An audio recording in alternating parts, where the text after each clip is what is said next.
matinding palaro katulad ng Olympic. Talagang yung kanilang pagkain, pagtulog, yung kanilang mga activities talagang may tamang galaw. Ngayon, bakit niya ginagawa yon ng isang athlete? Para huwag ma-sidetrack. Kasi kung kulang sa training ang isang athletes, yun ang kanyang pagkatalo.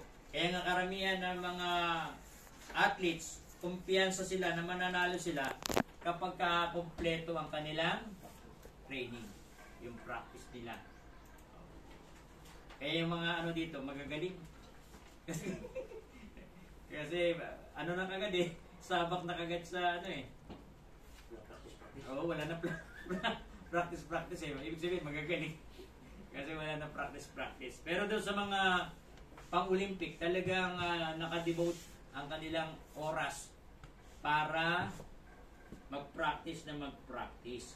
Ngayon, hinalin tulad sa isang manlalaro na yung isang manlalaro dinidisiplina yung kanyang sarili. Paul was a man, sabi dito, was a free man, but what his prepared position before men to be a better example of his cause. Siya ay malaya, pero sinusupil niya yung kanyang sarili para maging maayos yung kanyang pangangaral.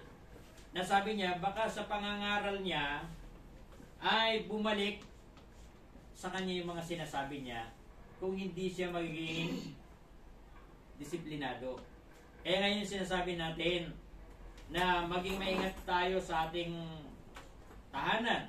Magtuturo ka sa anak mo, tapos ikaw mismo gumagawa ng mali. Halimbawa, ikaw ay naninigarilyo, gusto mo ang anak mo huwag manigarilyo. Anak, huwag kang maninigarilyo. Anak, huwag kang magsusugal. Anak, huwag kang magiinom. Pero ikaw naman, nagiinom, nagsusugal, at naninigarilyo.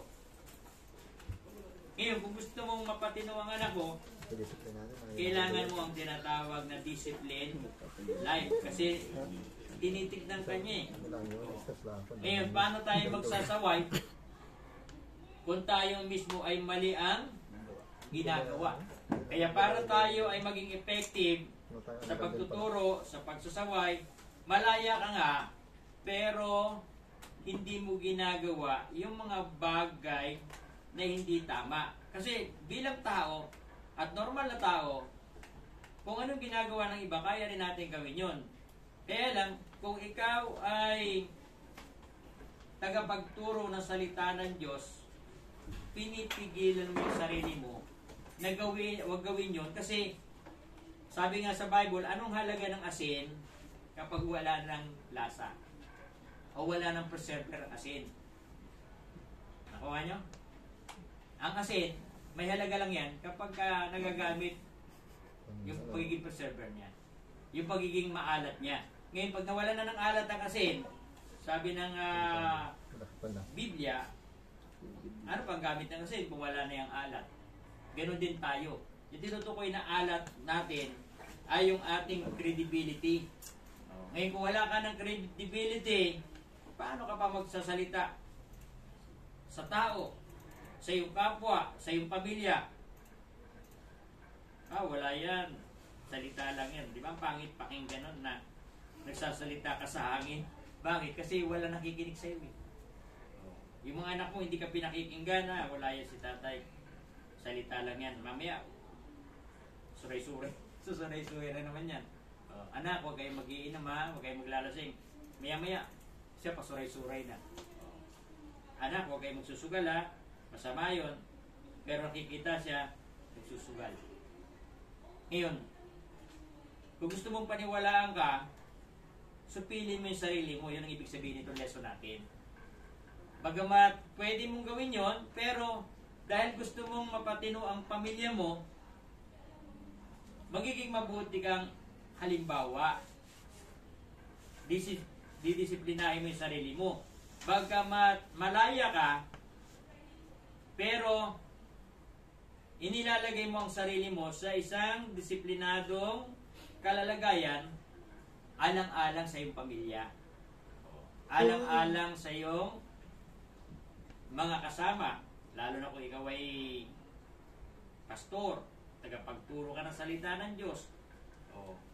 Paano ka magsasalita sa maraming mga tao kung nakikita naman nila ang buhay mo ay mali? Iba yung sinasabi mo sa ginagawa mo.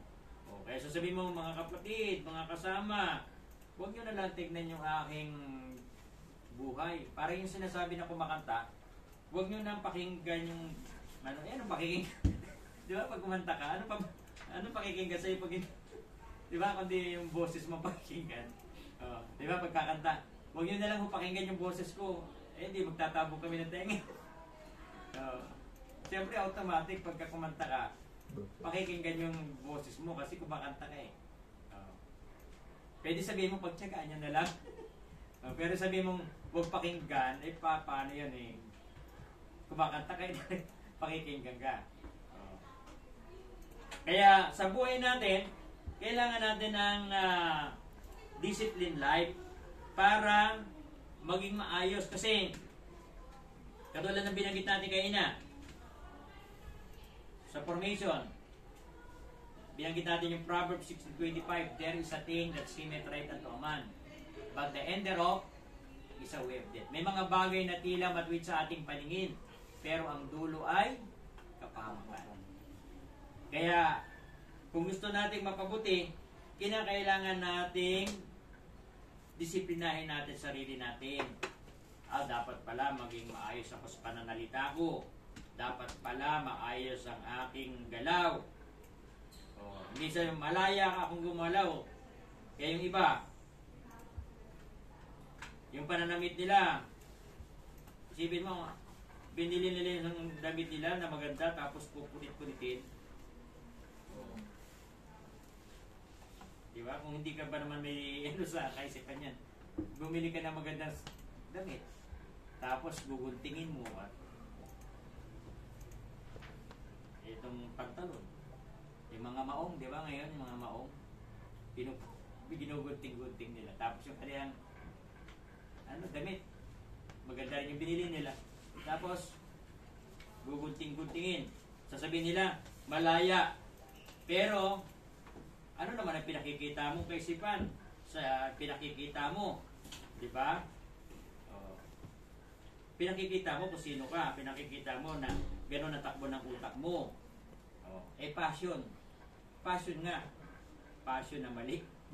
Kasi, kapahayagan na hindi ka normal ang takbo ng kaisipan. Bakit?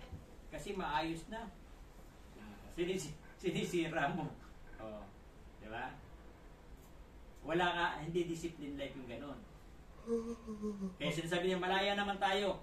Tama, malaya tayo, pero kailangan natin ng batas.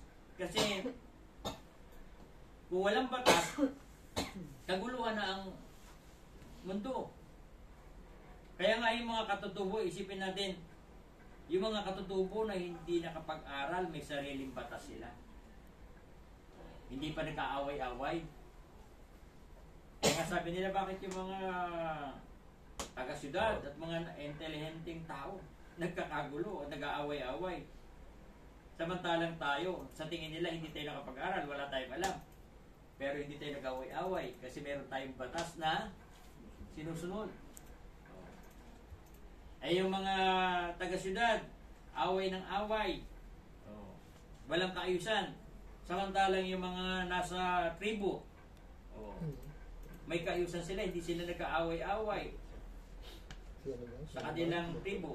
Doon lang sa ibang tribo kasi kung inaagaw yung kanilang pinagtatanggol din naman nila yung kanilang lupain. Pero sa kanilang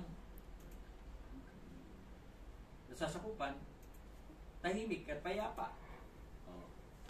Kaya kailangan talaga natin ang discipline life. Alam natin yung dapat nating igalaw. Kaya kung walang batas na sinusunod, walang kaayusan. Kaya nga itong discipline life, una, mangyayari sa atin. Kasi lalo na kung tagapagpatupad ka ng batas, ikaw mismo na nagpapatupad ay dapat may discipline like ka. Dapat tulad niya, halimbawa, naka-seatbelt ka lagi. Ako, kahit saan ako pumunta, naka-seatbelt ako. Kasi parang pumunta ako sa Metro Manila, dahil ako yung kotse ko. Oh, hindi ako naka-seatbelt, hindi mahuhuli ako. Sabi ko, ako si ganito, lalo mga pangit naman, papakilala ka pa, nag-violate ka na nga eh. Pagkikilala mo pa na ikaw ay pastor. Oh. Eh dapat, sinasanay mo na saan ka man pumunta, naka-seatbelt ka para kung sanay ka na, hindi mo makakalimutan yon. So, kasi may mga probinsya na hindi masyadong maigpit sa seatbelt. Eh paano kung mapapunta ka na doon sa isang lugar na talagang maigpit? Di yari ka ngayon, huli ka. Kaya kung tayo sanay sa tama, saan man tayo pumunta, hindi ka mahuhuli.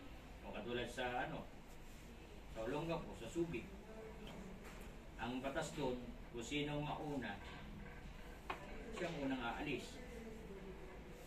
Eh nakita mo walang traffic enforcement. Walang dire-diretso pa. Huli ka ngayon. Diba?